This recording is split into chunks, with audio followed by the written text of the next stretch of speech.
before I start, who wants to feel like you're a little bit more in Silicon Valley while you're listening to this talk? Yeah? Okay, cool, thank you. Jesus. Oh, I'm not done. Yeah. Yeah. It all, not all of it comes off, but that's maybe Vegas, not Silicon Valley. All right. I'm much more comfortable now, thank you. Oh, as soon as I untuck my shirt. Okay, now you're in San Francisco. So, first of all, is everyone familiar with the term unicorn? I was told that I was living in a bubble when I used unicorn as the title. Does anyone not know what a unicorn is? It's in the schedule. Yes, but people don't read. Okay, so everyone knows. Good. I don't have to cover that. So when Yaron asked me to give this talk, I give a lot of talks to entrepreneurs, usually about specific subjects like how to raise money or how to name their company or figuring out their business model. But when Yaron asked me to talk here, I had to stop and think because I haven't given a talk to a room full of college students since I was a college student, and not all of you are maybe in love with entrepreneurship the way that I am already, which is kind of I take as a given to most people that I talk to. So I started to think about my journey a little bit, and when I was in high school and early college, I really wanted to be a writer. I had decided that I was going to be a writer. And, I thought about what my life would be like as a writer. And even though I thought of that, I still wanted to be a writer even after that. But after about a year in college and realizing that my writing professors were morons, I started to have doubts about that as a career. So I went through a whole bunch of things in college. I thought I would be an astronaut. I've always been kind of a sciencey nerd kind of guy, and I was like, I'll be an astronaut. X-Files was popular. Thought about being an FBI agent for a little bit.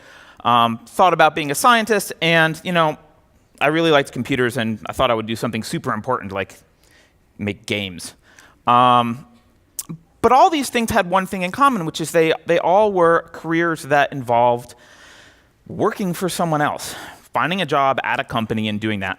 I grew up totally without entrepreneurship in my brain at all. It was not part of my family's life. I'd never met an entrepreneur, never knew anyone who started a business. My dad was a scientist who worked for the government his entire life. It just wasn't anything I had thought about. And oddly enough, it was the government that drove me into entrepreneurship. So out of college, I got a job as a cryptographic engineer with a defense contractor. Now, for those of you who don't know what cryptography is, it's the science of encoding information and breaking encryption, basically. So we were basically building devices for shadowy three-letter agencies, and it sounded really cool, and it was cool for about 5 minutes. And then I realized that I was at a bloated, bureaucratic, 98% retarded, giant, behemoth, politicized company. And it sucked. I really hated it. And I waffled between being bored out of my mind and being frustrated and angry at the incompetence around me. Now, by the way, there were people who were brilliant that were there. It wasn't everyone, but I'm talking generally as a whole. And so, it turns out that engineers who are average and below average need to work somewhere, and I found that place. And it was really disappointing. But then I met a guy. And this guy was a year older than me, only, a better cryptographer than me, more nerdier than I was. And, he was from San Francisco, and he was starting a private cryptography company, like a commercial cryptography company, no government stuff. And I had never crossed the Mississippi before. I was from the East Coast. And but when he invited me to join him, I couldn't pack my bags fast enough and get my ass to California because I just couldn't stand the defense contractor where I was. And he forever changed my view of my own career and really got me addicted, infected me with the entrepreneur bug. And so I'm forever grateful and or angry at Paul. So, since then, I think, Margaret mentioned I've had some success. The Blu-ray thing, the encryption in DirecTV products, if you've used. So I've had some success as an entrepreneur, which is great. I've had some failures, which I kind of feel like you haven't really earned your stripes in Silicon Valley if you haven't failed miserably at one point, and I've definitely done that. I've spent about maybe 9 years now as an angel investor, and likewise some successes and failures there. But then more recently, I've spent my time, I guess it's kind of cut off there, but oh well. I spent my time as an educator. I started to help out my friend at the Founder Institute, which is basically the world's largest entrepreneur training and startup launch program. And while I was there, I developed some programs for seed stage startups. I did a lot of advising of startups. I had done advising before, but I really did a lot more once I started to work with the Founder Institute. I did a lot of mentoring. I ran a couple programs. I ran their Silicon Valley program. And I really fell in love with talking to early stage founders and helping them out. I'm actually no longer there as of last week, but Margaret didn't know that. But I'm in. I have been on this trajectory, and I'm staying in that trajectory of talking to founders and helping out early stage founders. Now, startups are now part of the zeitgeist, right? When I went to school, or in my experience growing up, they weren't. Now they are. They're all over the place. You've got television shows. You've got Shark Tank. You've got the Silicon Valley show on HBO. You've got movies. You've got The Social Network.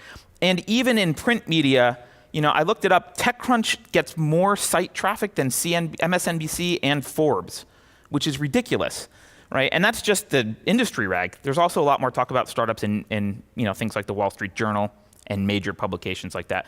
So the atmosphere has changed quite a bit.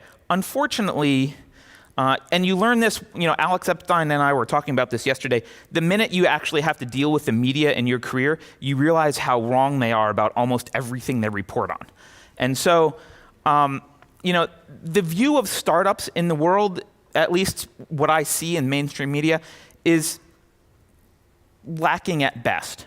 And a very common thing that I hear from people who want to start a company is, oh, I want to do it because I want to control my own hours and I want to make a lot of money. Yeah, great, that is awesome. The problem with that is startups get all of your hours. You don't control your hours, they all go to your startup. So forget the idea of I don't work as much or whatever. You work more, you work harder, and it sucks. It's great, but it also sucks.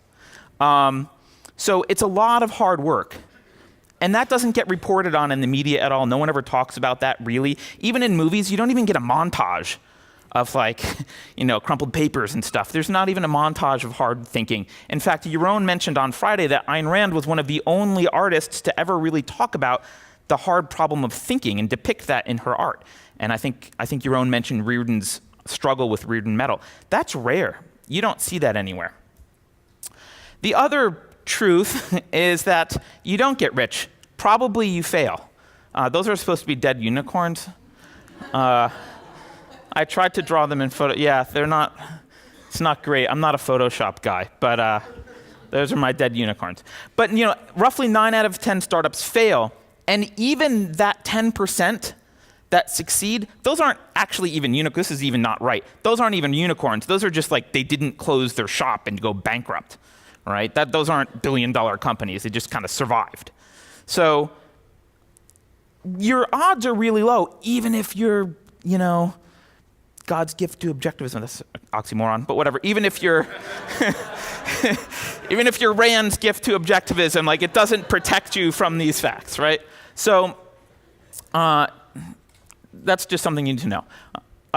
This. Does anyone know what that is? It was in TechCrunch this morning, which is, I added this stupid animation this morning to remind myself of this. Example, Georgia Tech. There was a Dragonfly drone, a little drone that was super popular a few years ago. It like hit $1 million on Kickstarter, which was at the time a huge, huge deal. Considered massively successful. Just in TechCrunch today, they were like, "Oops, we're bankrupt," basically. So even stuff that gets a lot of hot press turns out not to be great. So the point of my talk, I'm going to try and talk to you about a little bit of the ugliness of entrepreneurship, not necessarily to scare you away, but to give you a realistic view of what it's like to be an entrepreneur. I still chose it, so obviously I'm not anti-entrepreneur, but I do want you to go in with your eyes fully open, and I'm going to try and describe a little bit of the differences between being an entrepreneur, and this is from my perspective, being an entrepreneur and working for a company.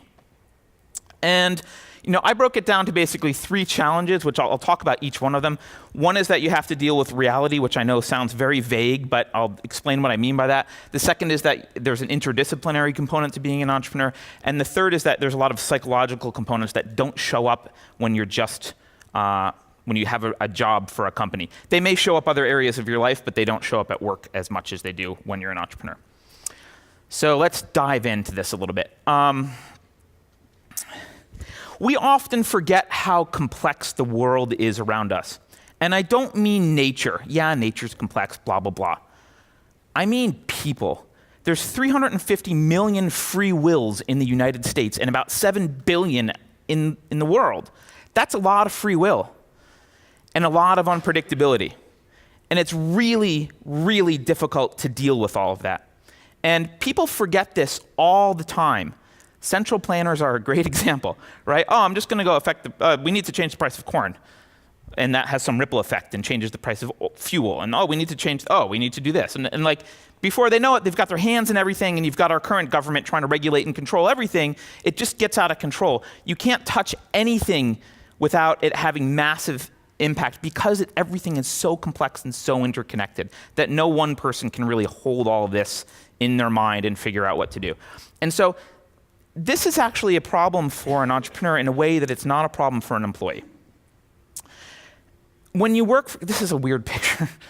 This is actually like the eye of a bee or something stupid. I don't know why I chose it. But when you work for a company, the company actually shields you from that complexity in a major way. They basically give you an algorithm. If you do this, you get that. Do the thing, I give you the money. They take care of whether that thing has value in the world, right? They promise you that it has value to them for the rest of your career while you're there, unless you get fired. But you don't have to worry about that task being a waste of your time. Another way I like to look at this is do this, get the donuts. Right? You do what I say, you get the donuts. Sometimes they even tell you how to do it. Now, I don't mean to belittle jobs. Some jobs are massively complex and you deal with a lot of complexity, and I'm not saying that they're easy by any means. But what I am saying is they shield you from a particular thing in reality, and that is the connection between what you do and the donuts that you eat.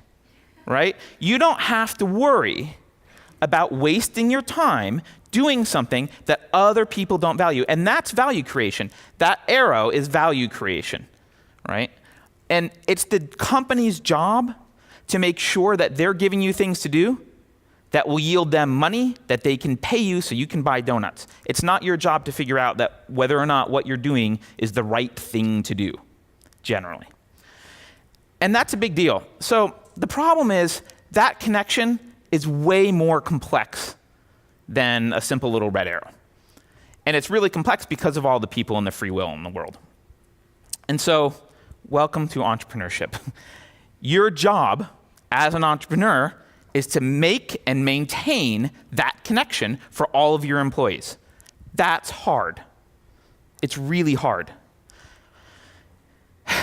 I'm going to go into, I'm going to start with it's not really a fallacy, it's a mistake that people make a lot, especially first-time entrepreneurs. It's kind of the central planner mistake as well, but it's a separate issue. They view themselves as the world is a pile of Legos, and they're the Lego god, right? And they look at the world and they're like, actually, there's an inefficiency over there and you should be doing that and this would work better if you did it this way. I'm gonna fix that problem. And they come up with a beautiful solution to that problem and they just march forward and everyone's like, yeah, that's a great idea, man. The problem is, who cares, right? What they didn't do was think about the problem from the perspective of the people who actually might buy their product. And this gets back to the definition of a value from Ayn Rand. She talked about value being not an absolute, or not a primary, but value to whom, for what. And if you don't ask to whom, you end up wasting your investors' money, or your own money, and time, doing something that actually the market didn't really value, even though it sounded like a great idea. And maybe it was a great idea in kind of a weird existential sense, like things should work that way, but it doesn't matter how things should work. Things work the way people want them to work in the world, and that's what you have to deal with. And it's frustrating, especially if you're an idealist. So it's all about perspective. It's all about shifting your perspective from what you want to, how you view the world, to how potential customers view the world. There's a there's a common phrase in venture capital, which is, never be the customer, right? Never, when an entrepreneur is pitching you for money, never imagine yourself as the customer of their product. Because the minute you do that, you're totally biased and you can't make an objective decision about whether it's a good business or not. Because you just get excited about it if it's something you like, or you won't like it if it's not something that you would be a customer of. You really have to drop your own thoughts about whether it's a good idea and look at it from the perspective of other people. And that's really hard for a bunch of reasons, right? You're dealing with the public. Even if you're talking a business to business, you're dealing with the public. And there's a bunch of problems with that. One is people don't always know what they want, right? This is very, very well known, right? People don't know what they want. Steve Jobs is famous for kind of saying, like, he doesn't even do, so standard practice is to do a lot of customer development. Alex Epstein talked yesterday a little bit about, what did he call it, the customer avatar. It's also called customer archetypes, but it's part of customer development. And the standard way to do things is to do a lot of customer development, to go figure out what it is people are struggling with, how important it is to them, where their problems are. You do all that stuff before you really spend any money or time doing anything. But as Steve Jobs noted, people don't always know what they want. And if you're really good, like Steve Jobs, you can kind of intuit they're going to want this, all right?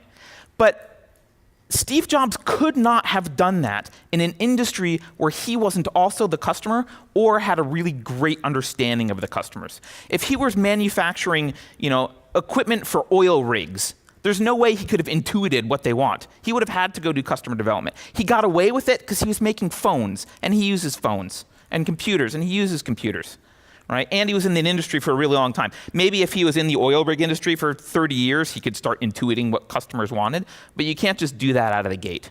And so customer development is super important, and it's a pain in the ass. The other thing that's a problem is people aren't, I know this is surprising, people aren't rational. President company excluded, of course. People aren't rational. They don't always make rational decisions. And that's a problem because you could see that someone has a real issue and it is in their best interest to want to solve the problem, and they still don't want to solve the problem, right? It's not, you can't just say like, well, it's in Margaret's best interest that she fix this problem that she has. Maybe Margaret doesn't want to fix the problem, even if it's in her best interest. That happens a lot, right? And I think I tried to find this quote, but I couldn't find it, so I'm relying on my crappy memory. But some objectivist intellectual, I'm going to paraphrase, but they wrote something at one point that said, never ask anyone to do anything that they don't perceive is in their own self-interest. And it's the they don't perceive part that's interesting. It's also one of the 48 laws of power or whatever, one of those things. You have to appeal to people's self-interest as they perceive it, which sometimes, by the way, is self-destructive. But that's the way to get them to do what you want. Also, people get stuck in habits. So there's a lot of people that start something and they And they say, okay, I'm going to make, maybe Facebook is great, but I've got a thing that's better, right? There's something better about the thing. Maybe that's not a great example. Let's choose Uber. Uber's great, but I've got a better service than Uber. The problem is people have formed psychological habits for using Uber, right? I have. I want a car, I pick up my phone, I press the Uber app. That's what I do. Getting me to change that habit is hard. And just because something's a little bit more valuable doesn't mean I'll change the habit. So habits are a problem. Even if you have a better solution, you've got to overcome habits. The other thing is, there's no universal rule that says just because it's a problem, just because people can change their habits, just because they want it, just because they're willing to pay, doesn't mean it's profitable. Maybe they're not willing to pay enough to make the business profitable. And that's a separate issue that you've got to deal with as an entrepreneur. And the last one is kind of obvious, but people are constantly changing what they want. There's fads that are different. There's contexts that change for people. And so it's not just establishing that connection between the donuts and the doing, but it's maintaining that connection, right? Because things change over time. So that's the first issue. That's the connection. The second one is actually really straightforward, and so I won't spend really much time on it at all, and it's pretty obvious. If you're an entrepreneur, you need to be, actually probably multidisciplinary is the right word, so I apologize, but you need to have multiple disciplines. You don't need to be an expert at everything, but you can't be successful if all you are is a good lawyer, or all of you are is a good salesperson, or all you are is a good engineer. Mostly it's engineers who think this way, right? Because they're like, I can do all the work, I can build the product, I don't need anyone else. Okay, the product can sit in your garage if that's what you want to do. But if you want to build a company, you need to gain a lot more skills. And I had an engineering background. I'm a decent contracts lawyer, frankly. I've never been to law school. I know I'm decent because I'm better than many of the contract lawyers that I try to hire to look over my work. And it's not because I liked law. I hate law. I hate contracts. But I had to do it because we had no money. And we couldn't pay $700 an hour to WSGR to do all of our contracts from scratch. So guess who wrote them? I did. And then we paid for 1 hour of time to go review this and make sure I didn't fuck up, right? That's what you have to do. And you have to do that in every field, right? You have to be decent at marketing. You have to be decent at HR, right? And so if you like your thing and you just want to do your thing and you think that you can shield yourself from everything else, you can't. Even after you raise money or your business starts to become successful, it takes a long time to get to the point where you start hiring people who know stuff that you just have no idea about. So there's a long time where you're a multidisciplinary person. So that one's pretty, again, now we know what that is. Here's the TechCrunch article this morning while I was eating breakfast. Good engineers do not always make good founders. All right? Case in point, the mini little drone that I'm sad will not exist. So the last one is psychology. Now, the dirty secret to entrepreneurship, I don't know if it's a dirty secret. The thing that people don't realize in entrepreneurship, partly because investors don't tell them this, is early stage investors, especially angel investors, they're really evaluating one thing. You. Just you. Not your idea, not the market size, not all this other crap, not how pretty your PowerPoint slides are. You. Why? You're usually the problem, or I'm the problem, or whatever. The founder is the problem or the solution to everything, usually. And founder psychology is super, super important. Now, I'm going to talk about the Founder Institute just for a moment. I'll plug them even though I'm no longer, I guess I'm still doing some stuff for them, so it's okay. The Founder Institute, as I think I mentioned, is the world's largest entrepreneur training and startup launch program. They're in 100 cities. They take super early stage people who don't even necessarily have great ideas, but want to build companies. And they run them through a 3.5 month long structured curriculum course where they teach them how to build their company. And by the time they've graduated, they've formed a company, have an MVP, and that kind of stuff. As a result, for admissions for the Founder Institute, they really screen the founder more than the idea or anything else. And they've graduated about 2,000 companies in the last few years, and probably 35 or 40,000 people have taken their onboarding test, which is a psychometric test based on the big 5 personality traits, and there's a little bit of IQ test in there, testing your matrix, which they use this to determine whether or not you will be a decent founder. And so I'm going to draw on my knowledge from the Founder Institute and all of those founders, and my experience as an entrepreneur and as an angel investor, and try and distill it down to about 5 things that I think are important traits to have as a founder. Some of them are important traits to have as a human being, but they may not affect your career too much if you don't have all of them. But they will affect your career if you're a founder. So I'm going to run through them. Some of them are obvious, including the first one. It helps to be smart. So specifically what I mean by that is you need to have a really quick learning curve. Because you're going to have to do multiple disciplines, you need to be able to jump into an unknown field really quickly and get up to speed to a decent level very, very quickly. If that's something that's difficult for you, you're going to have a hard time being a founder. Obviously, there's a lot of problem solving. Nothing ever goes right from day one. I don't mean to sound fatalist. Sometimes things go right, obviously. But they often feel like they're going wrong even if they're going right. So there's a lot of problems. And certainly nothing ever just goes right according to plan all the way. That's never ever happened in the history of the world. So there's always a lot of problem solving to do. And the third aspect here, which I think a lot of people discount, is communication. As a founder, one of the big things you have to do and spend a lot of time doing is convincing other people to help you. Either convincing them to give you money or work for you, probably for free, or stock, which is the same thing. Right? You've got to convince customers. You've got all these stakeholders you have to convince. And if you can't articulate why they should help you, and if you're a poor communicator, it doesn't really work. The myth of this like idiot, savant, autistic founder, it's a myth. It doesn't happen, right? And when it does happen, it's because they have a co-founder or someone else who does all the talking, right? And they just lock that person in a closet somewhere and let them code. But someone on the founding team needs to be able to talk. The other trait is something that we call openness. You can read about it. It's the Big 5 personality test for openness. And it basically means your openness to new ideas, your willingness to kind of embrace a new idea and explore it, not necessarily agree with it, but explore it as a possibility. Basically, it boils down to like when you see this, you think, yeah, maybe. I don't know. So, the next one is also pretty obvious. It's your work ethic, but there's 3 things I want to mention here related to it. The first is prioritization.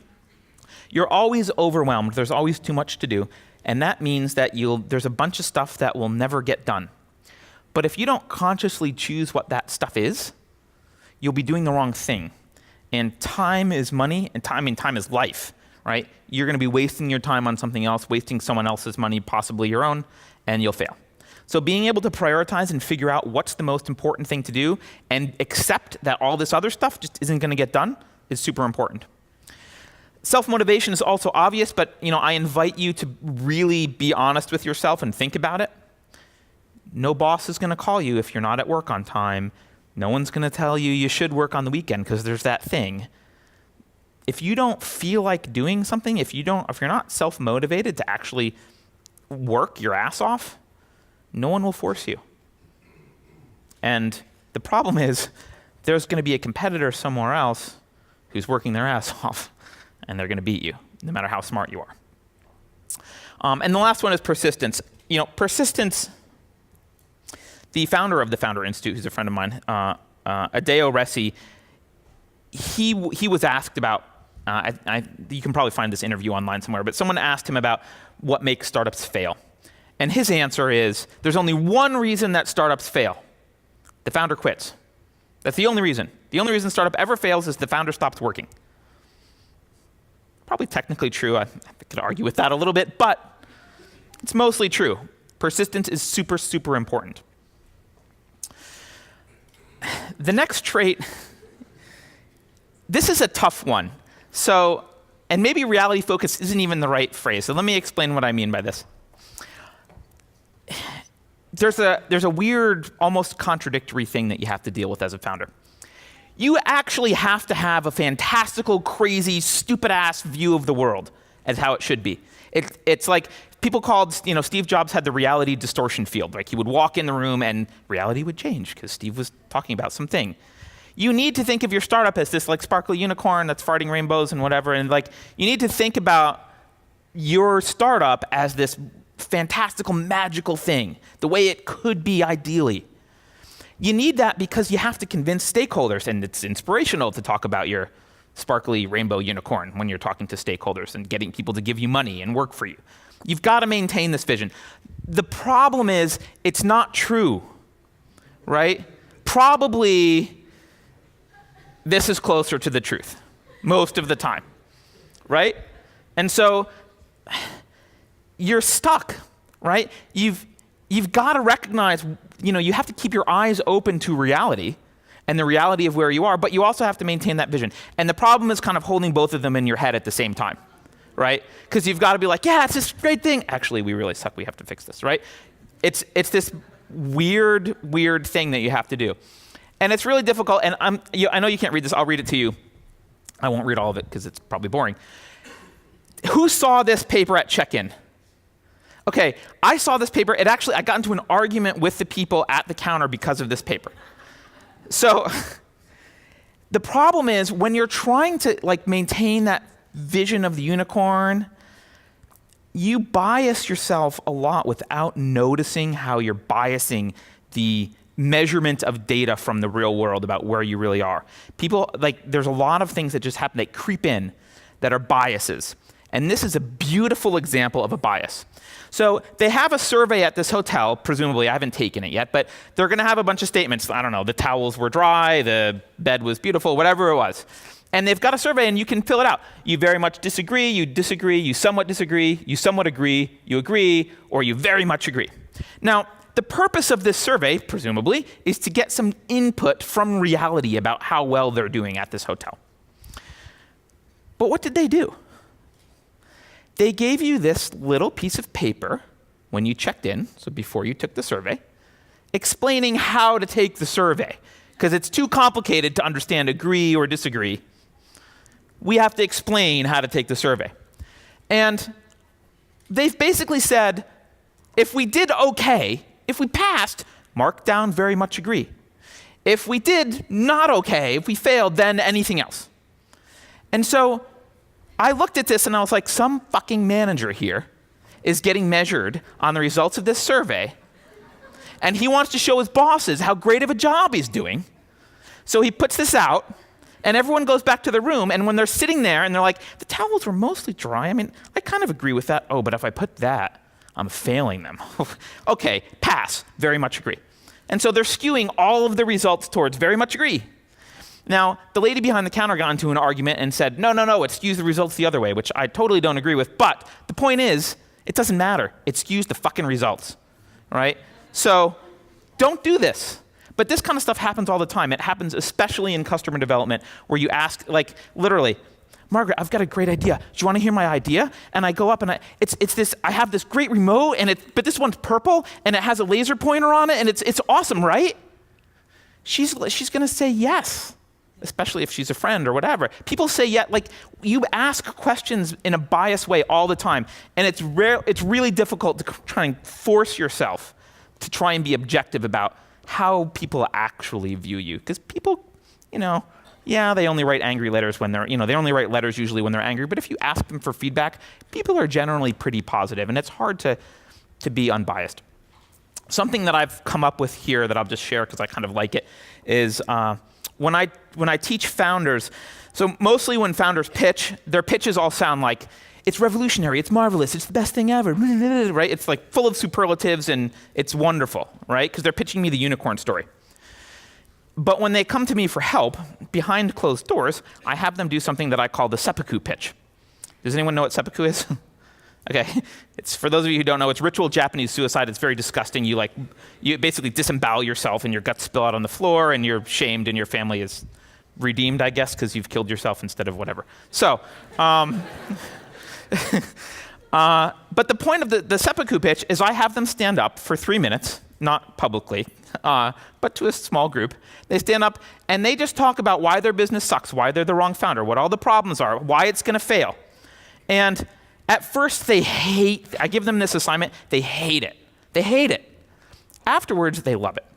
Because having done that work, they realize, oh shit, I should really work on this thing over here and fix. They're flipping their perspective because they spend so much time selling the shiny unicorn that they forget to really look at the problems of their business. So that's what I mean by reality focus.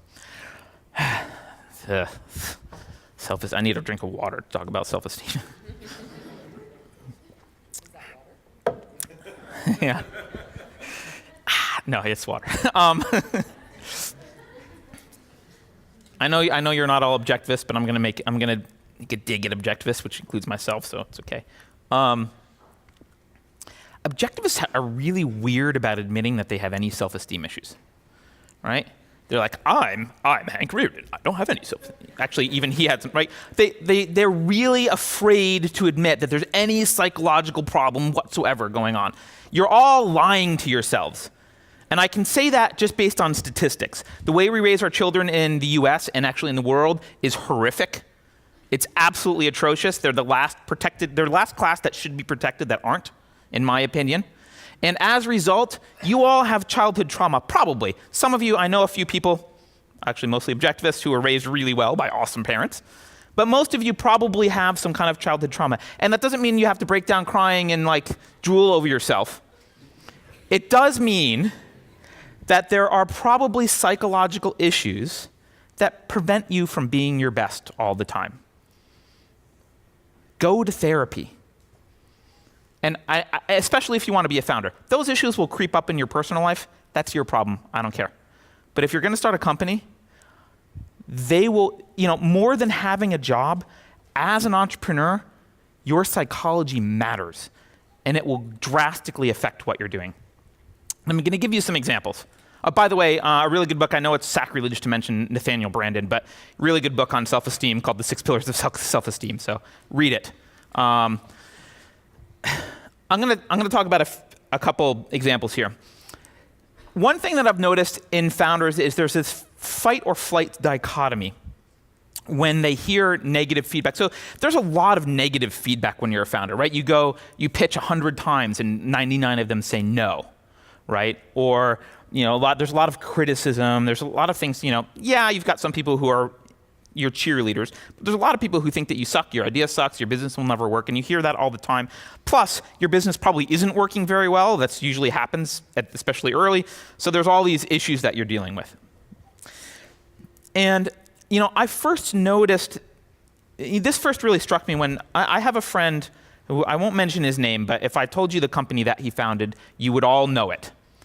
And he's one of the most confident, self-assured, smartest people I've ever met. And he started his company, and in the first year, he was calling me saying, man, I'm really struggling with a lot of self-doubt. I don't know if I can do this. And the amount of self-doubt that this guy was struggling with blew me away.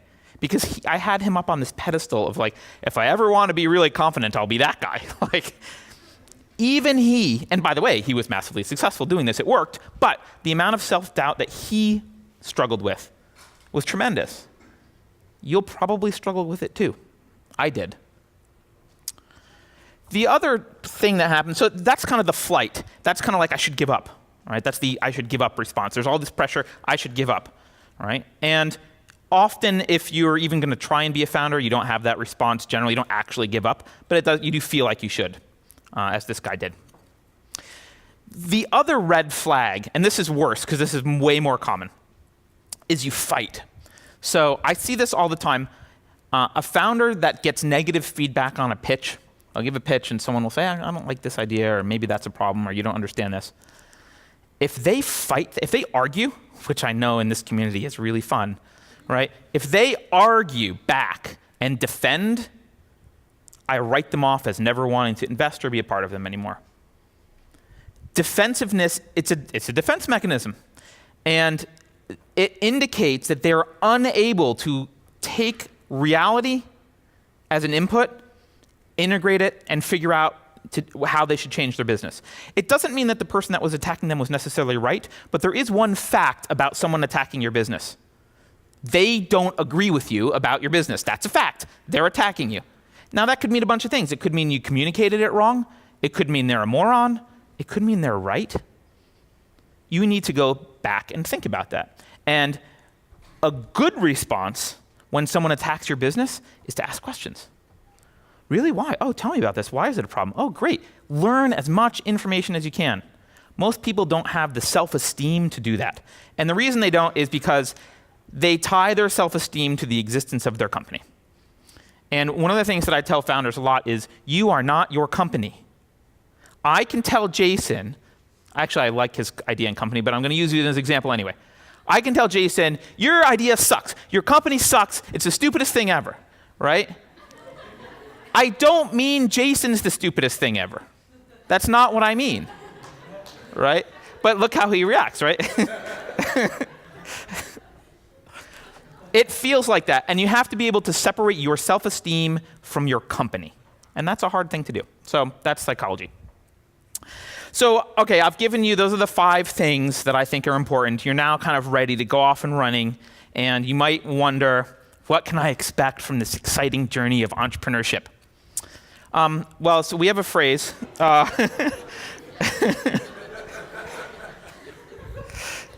Now, that's not totally true, but it's kind of true. You'll probably go bankrupt. Probably. Maybe not. You will get divorced if you don't really consciously draw boundaries about other things that are important in your life. Because being an entrepreneur is so overwhelming that it's really easy to forget your wife and your kids and your friends and your health and everything else because you're focused on what you're doing. And eventually, wives and kids don't like that.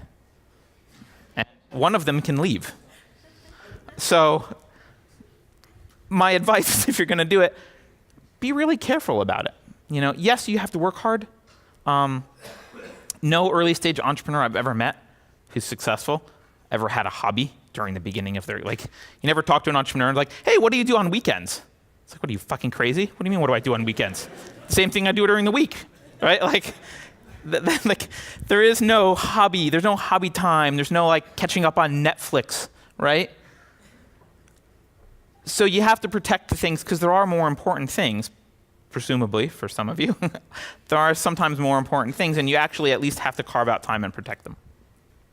So you may now you may be thinking like, you know, why the hell would I ever want to be an entrepreneur after all of this? Because I don't think this talk was very inspirational, which I admit. But I don't know why you would want to be an entrepreneur, but I can tell you why I want to be an entrepreneur and why I am. To me, there's nothing more thrilling. There's no bigger adrenaline rush than having a vision and from scratch making it a reality. It is by far the coolest fucking thing you can do. I love it. There's nothing that's more challenging. There's nothing that really forces you to push your borders, find your limits, test your limits, and go beyond them and grow like entrepreneurship, in my opinion, right? And finally, there's nothing more impactful in the present. I'll say short-term impact. If you want to have an impact in hundreds of years, be a philosopher. If you want to have an impact in generations, be an educator. If you want to have an impact while you're living, be an entrepreneur. There's no better way to have an impact than to be an entrepreneur in your lifetime. And as Yaron said, I truly believe being an entrepreneur is heroic, which is why I love spending time with entrepreneurs and helping them, because I think it's a heroic pursuit. The truth is, if you choose to be an entrepreneur, you probably can't go back. The title of my talk is wrong. You probably won't be back soon. You'll probably never be back. When I am I know everyone in the room isn't objectivist, so you'll have to deal with this. But I grew up in a very conservative, crazy Christian cult basically. Almost literally. When I first read Atlas Shrugged, I struggled with it for a while because I was very religious. And I started reading, I read all of Rand's nonfiction, all of it. And I spent a lot of time, I remember getting up at 5 in the morning and looking at the Bible and looking at the stuff that Ayn Rand had written and trying to integrate them, right? Once I became an atheist and gave that up, and once I really understood and realized they didn't integrate, I had to let go of Christianity. I can't go back, right? There's no going back, right? My family still sometimes tries to talk to me, not often. And when they do, Jesus is often part of that discussion. And I feel bad for them because I feel like I've stepped outside of this bubble and I'm looking down at their little world and they're trying to tell me that that's what the world is like. It's like they're trying to explain that the Earth is flat and I'm in orbit. There's nothing they can say that will work. And I feel like entrepreneurship for me is the same thing. I am a bad employee now. Right? I got acquired and I was like, I'm going to stick around for a couple years. I can work for the man for a little while. It's be great. I was horrible. I was a horrible employee. Sorry, I'm bad. I ruined myself as an employee by being an entrepreneur. You can't go back. So with that, let's go to the next. There we go. I'm going to leave you with some song lyrics from someone who's the farthest thing from an objectivist that I can think of. She's probably a socialist, but I'm going to tell you her story. Her name is Ani DiFranco. Probably no one. Does anyone know who Ani DiFranco is? Okay, great. Yeah, it's a great song. Okay. Ani DiFranco was, it was and is, typical left-leaning, angry socialist singer-songwriter. And in I think it was late 80s or 90s, she's one of the investors in one of my companies, she received a record contract. She had one of the big record labels come to her and say, we'll give you everything you want. Come and join our record label. This is back when record labels mattered. And they said, all you have to do, you gotta tone down this thing over here and, take some of the edge off and, we just need to change your music a little bit. Not too much, just a little bit. I'm sure Howard Rourke could relate to this conversation, right? And her response was, literally, fuck you. I'm going to start my own record label. Now, everyone told her it was stupid. Everyone told her she would fail. She started printing CDs from her garage, and she succeeded. She got radio time, not a lot. She probably wouldn't have gotten a lot anyway, right? She got radio time. She built an empire. And she's been successful. And so she wrote this song. I think this song captures, to me, it is a beautiful way to kind of capture the spirit of entrepreneurship, particularly that the last, I'm just going to get my feet wet until I drown is exactly how it feels to start out as an entrepreneur. It's did anyone see the movie Gattaca? Okay, there's a scene in the movie where these two brothers always compete swimming. When they were kids, they always competed swimming, and the one was kind of the weaker brother, and he always would win. They would have this competition where they would swim out as far as they could into the ocean or whatever, I forget, and then swim back. And the question was who could go farther, right? And this one brother always won, and the other one asked him how do you always win this? I'm a better athlete. How do you always win? And he said, I don't save any for the way back. Right? I don't save any energy for the way back. I just go until I can't go anymore. Right? And that's how I feel about entrepreneurship. So I'll leave you with this quote, and I'll take questions if anyone wants questions.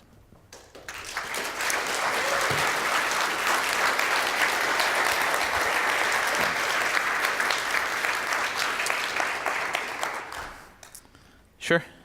So first of all, I cannot believe that I saw an DiFranco reference with objectivist comments. Yeah. I thought I was like the only person who, that had. No, we all listen to Rachmaninoff and nothing else. Everybody has the same music taste, but she's pretty out there, crunchy, feminist, granola, whatever. Mhm. But I love that song. It's so beautiful. It's a great song. I like the live album version better than the original one. Anyway, that's not important. Fair. I ask you, Elon Musk said that Silicon Valley is full of big minds chasing small ideas. Sure. Do you agree? What's your take on that? What do you think is the cause of the degree? Well, thank you.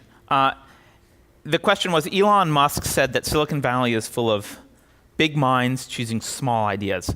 I think he's right, to some extent. I love Uber. Uber's awesome. I hate the cab industry. I think Uber is great. In fact, probably one of the bigger ideas that's in Silicon Valley, which is one of the reasons that it's successful. But their mission isn't to put humans on Mars, which is Elon's stated goal, right? So, this is that quote's coming from a guy who has probably some of the loftiest goals out there, and he's looking at everyone else who's smart, saying, "Hey, why don't you join me?" And doing something really big. So, yeah, I think to some extent that's true. There are a lot of, especially, there's a lot of young entrepreneurs who are like, "I've got an app for something," and it's like, really, is this what you want to spend your life on, making this little thing more efficient? That's your passion? So I think he's right to some extent. You have a question? Yeah, I guess I'll follow on the question about young entrepreneurs and kind of what they face in becoming entrepreneurs. There are probably a lot of people here who do want to eventually start a company or make an idea real. In your work with entrepreneurs, what do you see as kind of the biggest irrational fear holding, especially young people, back from starting a firm and jumping in? So I'm not sure if this is the biggest, but it's the one that comes to mind. And I had a conversation with a young aspiring entrepreneur yesterday about this during the speed mentoring thing. I see a lot of entrepreneurs, especially young college grads. They're like, well, I need to go gain some work experience first and do this or that first, and then maybe in 10 years. This guy was like, in 10 years I'll go and jump into entrepreneurship. The truth is that remember the slide with the unicorn, the dead unicorns? You'll probably fail, and there is no better time in your life to fail than right out of college. Fail now, because you have nothing. You have nothing. You have nothing to lose. In 10 years, you will have a spouse and kids and a mortgage, and you'll be worried about retirement, and you'll have your 401k. You can lose all of that if you fail. All of it can be lost. Now, nothing to lose. Nothing. So, I think the biggest irrational fear is this idea that they need experience in the world somehow. Most of the world sucks. So, you don't actually need a lot of experience in the world. I do think, it might be good to work for a startup right out of college if you want to be an entrepreneur. Go hitch your wagon to someone who has built companies before and is doing another company. You'll get a little bit of upside. You won't be the founder. You'll learn. You'll see what it's like to be an entrepreneur. And you'll be able to make a decision after that company whether you want to do it again. But that's the best experience to get. Going to work for a big company doesn't really give you a lot of experience that you need to be an entrepreneur. It might help you in your field. Maybe you'll become a better programmer or whatever, but it won't really help you be an entrepreneur, right? Sure. How do you personally cope with the overwhelmingness of being an entrepreneur? This isn't water. No.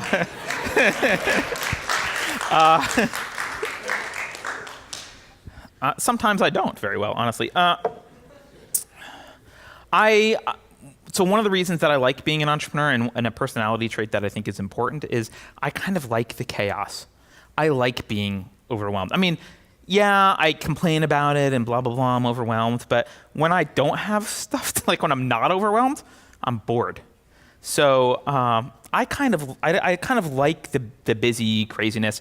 I will say that something that I have failed to do, but when I do it in my life, I'm better, is take care of my health, right? Actually, right now, I've been doing a poor job of taking care of my health, so I can relate, right? When I'm taking care of my health, I'm a lot more effective and able to manage the overwhelm.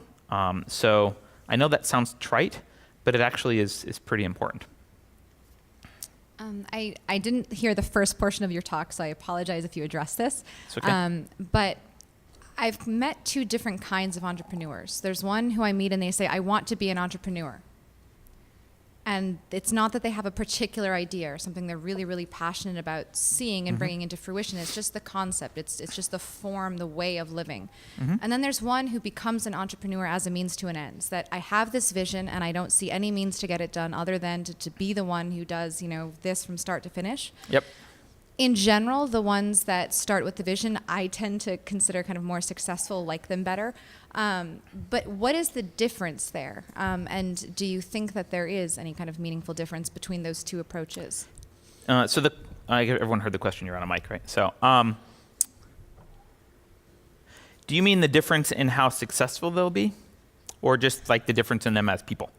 The difference is in kind of how successful they'll be, and if you think that there's kind of a danger in one versus the other, if they both are equally viable. Sure. So the first one has an advantage. Wait, is the first one the guy who has a problem and just becomes an entrepreneur because he has to, right? Okay. They have an advantage.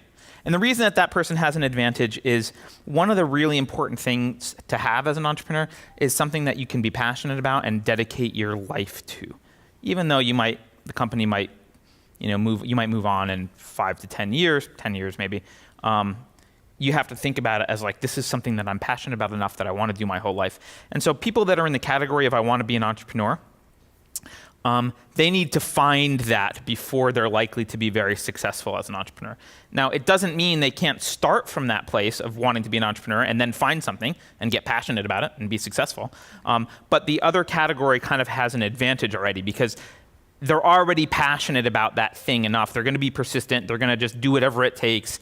And that kind of do whatever it takes attitude is really the essence of being an entrepreneur. So I would tend to agree with you that they probably are more successful. I don't know the actual numbers, but I would tend to agree that they're probably more successful and they're probably happier as a result. But it's not impossible to be the other type of entrepreneur. Just you have to find that thing you're passionate about. Thank you. Any other questions? No? Awesome. It's time for lunch? Okay, great. Well.